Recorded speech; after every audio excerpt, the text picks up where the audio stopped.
Hola, mi nombre es Ana Paula Díaz Chávez, soy estudiante de la carrera de Educación en la Facultad de Filosofía y Letras en la Universidad Autónoma de Nuevo León. Y el día de hoy expondré mi argumento acerca de por qué el ser humano está por educación.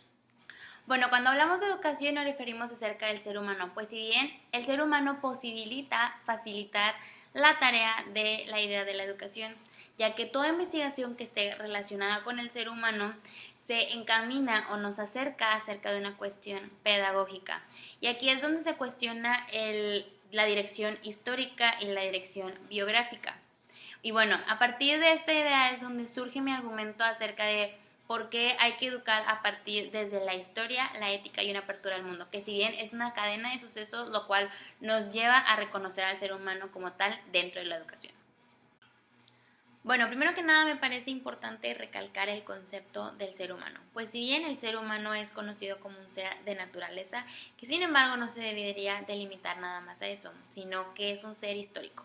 Si bien este ser histórico no tiene algo insertado, no tiene una esfera en la cual se le da el momento en el que nace de conocimiento, sino que es mediante la historia por el cual el ser humano empieza a verse en distintas fases, el cual altera el sentido humano, que también genera una conciencia crítica por el cual se pregunta el por qué y convierte al ser humano en un animal consciente de lo que está pasando. La historia es importante ya que te cuestiona el por qué. Y este por qué se cuestiona y se deja para posteriori. Esto quiere decir para un futuro.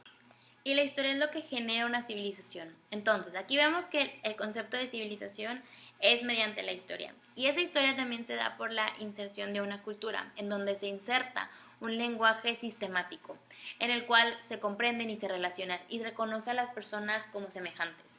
Aquí también vemos el concepto importante de la ética, en donde al momento de reconocer la historia podemos darnos cuenta de actos que pasaron anteriormente para no repetirlos a futuro, ya que nosotros somos los constructores de nuestra historia. Y eso es lo importante aquí, que un ser natural tiene una biología y tiene una línea a la cual debe de seguir y la historia no, o sea, nosotros somos capaces de reconstruir y de ir formando nuestro futuro y preguntarnos el para qué lo estamos haciendo. Y eso también tiene la esencia la educación.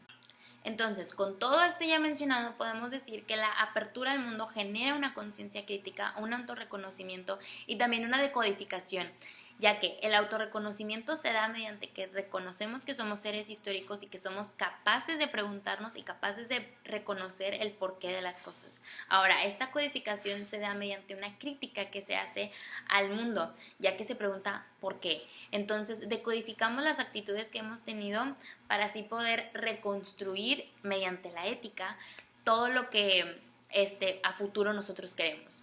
Y es así como el ser humano se reconoce como un ser histórico mediante la educación. Se reconoce como un ser que cambia, un ser que no es dado biológicamente con esa estructura que se debe tener, sino que es capaz de generar una conciencia crítica. Y es mediante la apertura al mundo, la suspensión y la profanación por el cual se posibilita este conocimiento o esta apertura hacia el mundo.